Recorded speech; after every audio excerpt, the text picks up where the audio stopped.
जो चीज हो रहा है भाजपा में, इसलिए इस तरह का घमासान लगा हुआ है और बड़े जितने सारे नेता हैं आपस में इसलिए लड़ रहे क्योंकि उनको लग रहा है कि नरेंद्र मोदी का लहर, चाहे उसको हम लोग माने या नजरअंदाज करें, पर हकीकत है कि है ये लहर पूरे देश भर में।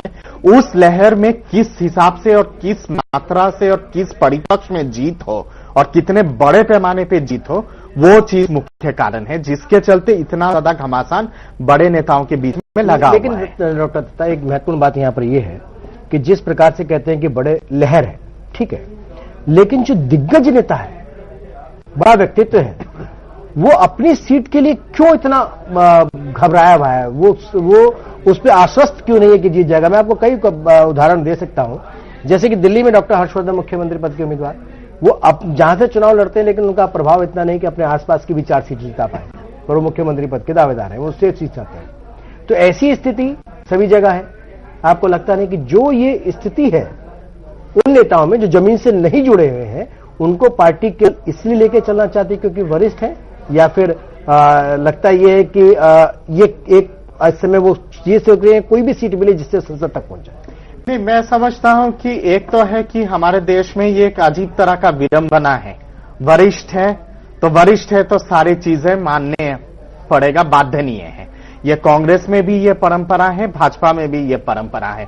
ये जो वरिष्ठता का जो एक सिंड्रोम है राजनीति में, मैं समझता हूं कि भारत का रूपरेखा समझना चाहिए आज के डेट में। उदारीकरण के बाद जिस तरह से राजनीतिक रूपरेखा बदला है पूरे देश में, उस चीज को ध्यान में रखते हुए वरिष्ठ लोग अगर एडवाइजरी बोर्ड में रहेंगे तो अच्छा रहेगा। ये तमाम जितने सारे वरिष्ठ नेताओं का जो सिलसिला है, जो लोकसभा में छलांग मारना चाहते हैं या फिर फिलहाल जिस सीट से हैं उसी सीट से लड़ना चाहते हैं, मेरा तो मानना है कि उन सबको राज्यसभा का मोड देख। चलिए आपके पास लौटते हैं दत्ता जी, सीधे यहां पर रुख करना पड़ेगा अनिल सौमित्र जी का। अनिल जी, क्या ये टकराव या ये घमासान इसलिए देखने को मिल रहा है कि पार्टी एक सोच अडॉप्ट करती हुई नजर आ रही है कि अब हमें एक लकीर खींचनी ही होगी, अगर हमें एक नए फेज की पॉलिटिक्स करनी है, एक नए फेज में दाखिल होना है, तो उसके लिए एक लकीर खींचनी ही होगी, और उसमें लकीर के इस तरफ कौन होगा, लकीर के उस तरफ कौन होगा, ये उसको तय करने की प्रक्रिया है जो इस रूप में सामने आ रही है।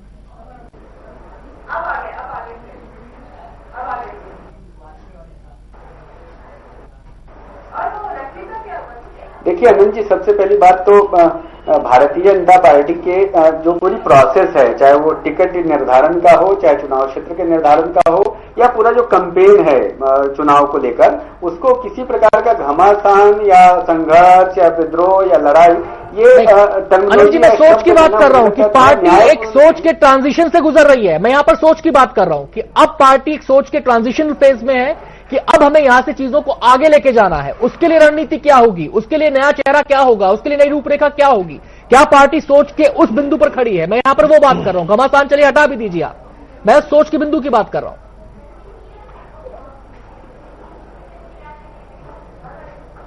जी, निश्चित तौर पर पार्टी ने बहुत सोच विचार करके श्री नरेंद्र मोदी को प्रधानमंत्री का उम्मीदवार घोषित किया। शुरू में भी राजनीतिक तौर पर बहुत सारे उनके दूसरे दल के लोगों ने, पार्टी के अंदर भी कई प्रकार की विरोधाभासी बातें आई, लेकिन आज के डेट आप देखिए, आज के दिन देखिए आप कि जिन लोगों ने भी विरोध किया था, जिन लोगों ने भी तमाम तरह की बातें की थी, आज सब वो उनके साथ आ रहे हैं। और एक समय था जब ये कहा गया कि नरेंद्र मोदी के कारण ये जो एनडीए है उसका विघटन होगा, वो छोटा पड़ जाएगा, वो टूटेगा, लेकिन आज विपरीत स्थिति है कि नरेंद्र मोदी के कारण एनडीए का विस्तार हो रहा है। कई सारे दल खुद होके आगे बढ़ के और जुड़ने की इच्छा प्रकट कर रहे हैं और जुड़ रहे हैं। एक ये बदलाव है। दूसरा ये बदलाव है कि पीढ़ीगत बदलाव, जैसे कई बुजुर्ग नेता हैं उन्होंने खुद होके कहा है, मध्य प्रदेश में आप भोपाल के जो सांसद हैं उन्होंने खुद होके कहा कि मैं ये चुनाव नहीं लड़ूंगा। आप पार्टी के लोगों को उन्होंने कहा कि मैं राजनीति में रहूंगा, राजनीति करूंगा, लेकिन जो चुनावी राजनीति है उससे मैं अपने को विड्रॉ करता हूं, मैं वो नहीं लड़ूंगा। क्या पार्टी ये चाहती है कि रिटायरमेंट दे दिया जाए कुछ नेताओं को? अहम बात कह रहे हैं अनिल जी आप यहां पर, क्या पार्टी ये चाहती है कि कुछ नेताओं को रिटायरमेंट दे दिया जाए? क्या ये मांग है या फिर ये कि कुछ लोगों को, कुछ नेताओं को रिटायरमेंट ले लेना चाहिए? जी देखिए ये तो पार्टी का मसला है, पार्टी क्या चाहती है क्या नहीं चाहती है वो उनके नेता जो ऊपर के बड़े नेता है, शीर्ष नेता है, वो लोग तय करते हैं, जो उनकी समिति है वो तय करती है। लेकिन आप बड़प्पन देखिए, एक जो अच्छी बात है, एक अच्छा जो चलन शुरू हुआ है कि अगर उम्र का वास्ता है या स्वास्थ्य का वास्ता है तो उसका वास्ता देकर उन्होंने कहा कि नहीं मेरी उम्र हो गई है, मुझे मेरा स्वास्थ्य जो है ये अनुमति या स्वीकृति नहीं देता है कि मैं इस तरह की पॉलिटिक्स में या जो सक्रिय राजनीति है उसमें मैं आपसे जानना जैसे कहा कि कुछ अभी बीजेपी की तरफ नए लोग जुड़ने की अलायंस नए जुड़ने लगे हैं। रामविलास पासवान एक बार बीजेपी से विरोध करके चले गए थे, जब जिस समय वो यूपीए के साथ होते हैं जो दल या कांग्रेस के साथ होते हैं उस समय वो स्वच्छ छवि के धर्मनिरपेक्ष हो जाते हैं, और अगर बीजेपी के साथ अलायंस करके चुनाव लड़ते हैं तो उनकी स्थिति वहां पे वो संदेह में क्यों आ जाती है? नवीन जी, मैं समझता हूं कि ये जो धर्मनिरपेक्षता है और so called secular communal politics, इसकी रीडिफिनेशन होना बहुत आवश्यक है हमारे देश में, और इसको रीडिफाइन करना बहुत जरूरी है। कल को जितने सारे दल जो सो कॉल्ड सेकुलर अलायंस में रहते हैं तो धर्मनिरपेक्ष हो जाते हैं और मिनटों में फिर कल्टी मार के कम्युनल अलायंस के साथ आ जाते हैं, फिर उसके बाद सेकुलर अलायंस फिर उदार हो जाते हैं उनको लेने के लिए। तो ये जो डिबेट है सेकुलरिज्म कम्युनलिज्म का, इस पे पुनः विचार होना बहुत आवश्यक है। भारत के हित में सोचना चाहिए चीजों को लेके, और आधुनिक भारत में आज के डेट में खास करके यंग जनरेशन कौन कम्युनल है कौन सेकुलर है इससे कोई मतलब नहीं है किसी को। आज के डेट में अगर मतलब है तो बेरोजगारी मतलब है, महंगाई मतलब है, भ्रष्टाचार मतलब है, अंदरूनी सुरक्षा मतलब है। ये तमाम चीजें हैं जो बुनियादी चीजें हैं जिस पे डिलीवरी लेवल आज तक नहीं हो पाया, नेता लोग या फिर पॉलिटिकल पार्टीज नहीं दे पाए हैं, वो सब मुख्य मतलब है। ये पुराने जनरेशन का एक पुनारा ख्यालात है, that is more of A colonial legacy, और उस चीज से हमें बाहर निकलना पड़ेगा। दत्ता जी लौटेंगे आपके पास, सीधे हम रुक करते हैं जयवीर शेरगिल जी का। शेरगिल साहब, आपने बात सुनी है कि यहां पर बात जो डिबेट में चर्चा का मुद्दा आ रहा है फिलहाल इस चुनाव में खास तौर से जो देखने को मिल रहा है, क्या ये घमासान या फिर दल बदल या फिर ये बगावत, एक ये कहा जाए कि पार्टियों के अंदर ही एक ओल्ड वर्सेस न्यू, यानी कि फ्रेश फेसेस, युवा फेसेस, जैसे कि आपकी पार्टी में भी राहुल गांधी युवाओं को तरजीह देते हुए नजर आते हैं, जो आपके कैंडिडेट्स की लिस्ट आई है उसमें 35% युवाओं को उन्होंने तरजीह दी है। क्या कांग्रेस भी सोच के उस मोड़ पर अब खड़ी हुई है कि अब युवा फेसेस को आगे किया जाए, एक नए दौर की पॉलिटिक्स शुरू हो रही है, युवा इस देश के अंदर ज्यादा है, लिहाजा उनके लिहाज से चीजों को सोचा जाए, और ये चीज कहीं ना कहीं जो एक पार्टी का लंबे समय से झंडा उठाते रहे नेता है उनको ये चीज उनके खांचे में कहीं ना कहीं फिट नहीं हो पा रही है, या फिर ये कि एक नरेंद्र मोदी की या फिर जो लहर है उसको देख करके बाकी जो छोटे मोटे दल हैं या क्षेत्रीय पार्टी हैं वो भाजपा के साथ जुड़ने लगी है, एनडीए का कुनबा बढ़ने लगा है। आनंद जी, नवीन जी, दोनों बातें कहूंगा कि जो ये रीजनल पार्टीज और बीजेपी का प्री पोल अलायंस हो, सबसे पहले उस पे मैं नहीं मानता कि रीजनल पार्टीज का रुख भारतीय जनता पार्टी की तरफ है, ये उल्टा है, बीजेपी का रुख ज्यादा है, क्योंकि एक सेंस ऑफ डेस्परेशन है और हमें मानना होगा बीजेपी की पैन प्रेजेंस है ही नहीं इंडिया में, उनको ये प्री पोल अलायंस एक नेसेसिटी है। अगर आपको याद होगा 2009 में कांग्रेस 440 सीटों पर लड़ी थी और उनमें से 350 कुछ ऐसी सीटें थी जहां नंबर 1 और 2 पोजीशन पे थी। बीजेपी 433 सीट पे लड़ी, सिर्फ 226 पे 1 और 2 पोजीशन थी। आज 300 ऐसी लोकसभा सीट्स हैं जहां ये वर्चुअली एब्सेंट है। तो इनके लिए प्री पोल अलायंस एक नेसेसिटी है, पर वो नेसेसिटी को पूरा करने के लिए अपनी आइडियोलॉजी भूल रहे हैं। उसका एग्जाम्पल है रामविलास पासवान के साथ इनकी अलायंस, और जिसपे सुषमा जी ने अपनी नाराजगी जताई। दूसरा, जब आपने युवा की बात की, कांग्रेस पार्टी बिल्कुल बिलीव करती है कि आने वाले टाइम में यूथ को प्रमोट करना चाहिए, पर हमें एक सेंस ऑफ बैलेंस भी है। जैसे आपने देखा होगा 194 की लिस्ट में 27 वो ठीक, लेकिन जयवीर जी इस बार तो भारतीय जनता पार्टी 350 सीटों पर चुनाव लड़ रही है। तो पिछली बार से भी इन्होंने कम कर दिया। देखिए, मोदी जी के आने के बाद ज्योग्राफिकली, पॉलिटिकली और सोशली श्रिंक हो गए हैं। 2009 में 433 पे लड़े थे, क्योंकि ये जानते हैं कि अपने बलबूते पे ये कांग्रेस का मुकाबला नहीं कर सकते। आंध्र प्रदेश में 41 सीट्स हैं, पिछली बार इनका 0 था।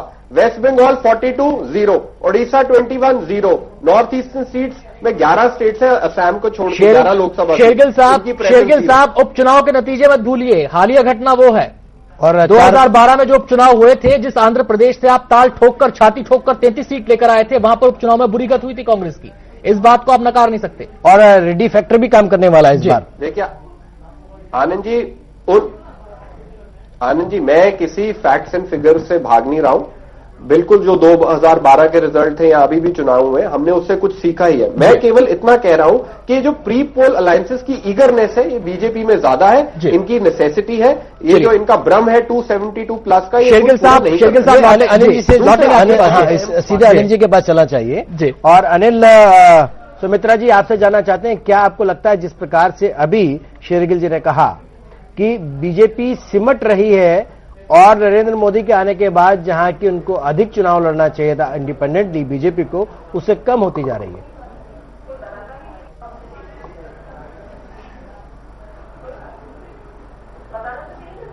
देखिए, गठबंधन को पार्टी ने नीतिगत तौर पर स्वीकार किया है और ये कहा, आप एनडीए के समय देखिए कितनी पार्टियां थी, तो मजाक में कहा करते थे कि ऐसा कुनबा कैसे अटल बिहारी वाजपेयी चलाते हैं, ये मजाक में कहा जाता था। तो पार्टियों को जोड़ना, उनको साथ लेना, ये भारतीय जनता पार्टी की नीति है और नीतिगत आधार पर उन्होंने गठबंधन किया है। और ये कांग्रेस के लोग सही कह रहे हैं कि कांग्रेस की मजबूरी हो सकती है या शौकिया तौर पर उन्होंने लालू यादव जैसे नेताओं के साथ, राजद जैसे पार्टियों के साथ गठबंधन किया है। रामविलास पासवान जी से पहले कोशिश कर रहे थे, उन्होंने नकार दिया उन्होंने। तो आप दक्षिण के क्षेत्र देखें, चाहे पूर्वोत्तर के क्षेत्र देखें या उत्तर भारत की स्थिति देखें, सब जगह भाजपा ने नीतिगत तौर पर क्षेत्रीय पार्टियों के साथ गठबंधन की नीति बनाई है और वो अपना विस्तार कर रहे हैं, क्योंकि उनको पास मालूम है कि एक गठबंधन का दौर है और प्री अलायंस इसलिए है कि मुद्दों के आधार पर गठबंधन होगा, अवसर के आधार पर नहीं होगा। अनिल जी लौटते हैं आपके पास, मुझे एक छोटा सा ब्रेक लेना है, लेकिन ब्रेक पे जाने से पहले मैं अरुण जी की यहां पर एक प्रतिक्रिया लेना चाहूंगा, जिस मसले पर हमने बीजेपी में घमासान की हमने बात की थी। क्या पार्टी एक ट्रांजिशनल फेज में आ रही है और उसकी जो कसमसाहट है या फिर उसका जो साइड इफेक्ट्स हैं वो इस रूप में सामने आ रहे हैं कि पार्टी में जो खास करके वरिष्ठ नेता हैं उनको लेकर एक खींचतान की स्थिति बनी है, उनकी सीटों को लेकर, या फिर तमाम तरह के विचार यहां पर आ रहे हैं। जेडीयू से ये सवाल करना इसलिए जरूरी है क्योंकि ऐसी ही स्थिति जॉर्ज फर्नांडिस साहब को लेकर भी हुई थी। तब पार्टी में भी एक पॉइंट ऑफ कंफ्यूजन कह लीजिए, कंफ्लिक्ट कह लीजिए, या फिर एक कशमकश कह लीजिए। अरुण कुमार जी इन चीजों को किस नजरिए से देखते हैं, जो पार्टी में इस रूप में अगर चीजें सामने आती हैं, खासकर वरिष्ठ नेताओं के संदर्भ में, कि एक ट्रांजिशनल फेज होता है, हर पार्टी की लाइफ में आता है और इससे पार्टी को जूझना ही है। देखिए, ये सही है कि हर पार्टी में वरिष्ठ नेताओं की बहुत महत्व होता है जी। जहां तक आपने उदाहरण दिया जॉर्ज फर्नांडिस का, जी, जॉर्ज साहब हमारे पार्टी के सर्वश्रेष्ठ नेता थे, जी, हैं भी, अभी बीमार हैं, और जिसमें उनको टिकट नहीं दिया गया उसमें उनके हालात ऐसे थे कि वो ठीक से खड़े नहीं हो पाते थे। और जब हमने बाद में उनको राज्यसभा में टिकट दिया तो राज्यसभा में वो शपथ नहीं ले पा रहे थे, पढ़ नहीं पा रहे थे, शिवानंद तिवारी ने उनकी जगह पे पढ़ा था। अब ऐसे व्यक्ति लोकसभा चुनाव कैसे लड़ते? तो इस देश की ये भी बड़ी अजीबोगरीब स्थिति है कि कोई भी नेता, जी, चाहे वो कितना भी बूढ़ा क्यों न हो जा रहा हो, वो कुर्सी छोड़ना नहीं चाहता है। तो इन नेताओं को भी चाहिए जी कि आने वाले नए जनरेशन के लिए छोड़ें।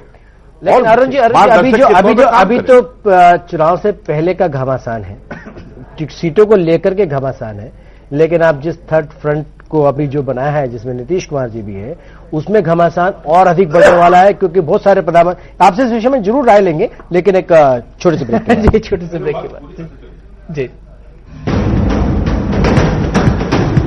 जिया न्यूज, जर्नलिस्ट इन एक्शन।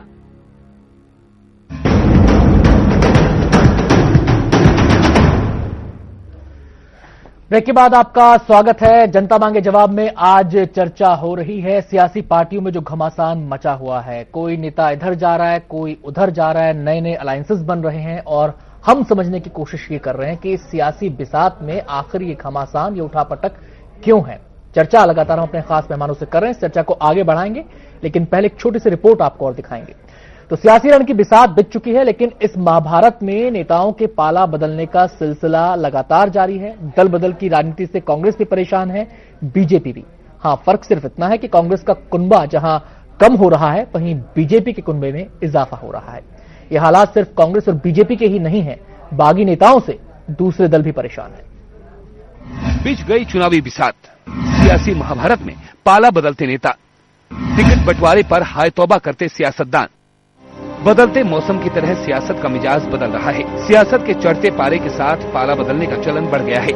कभी समाजवादी पार्टी के नेता रहे अमर सिंह और जयाप्रदा ने आरएलडी का दामन थाम लिया है। इस बात की पूरी चर्चा है कि जयाप्रदा बिजनौर और अमर सिंह सीकरी से रालोद के टिकट पर चुनाव लड़ सकते हैं। आज हम इस पार्टी में शामिल हुए हैं और मुझे बहुत ही खुशी की बात है ये। जिस तरह मैं इंडिया से मेरी जो राजनीति का जो रास्ता खुल गया, मैं अब यहाँ पे उत्तर प्रदेश के लिए मैं अपने जीवन को समर्पित करते हुए इस पार्टी में मैं आई हूँ। समाजवादी पार्टी की सरकार में जब हम लोग शीर्ष स्थान पर थे, उस समय भी जब बहस होती थी तो चौधरी साहब हंस के कहते थे कि अमर सिंह जी, एक दिन आपको पता चलेगा कि उत्तर प्रदेश इतना बड़ा राज्य, बिना विभाजन के इसका विकास हो ही नहीं सकता।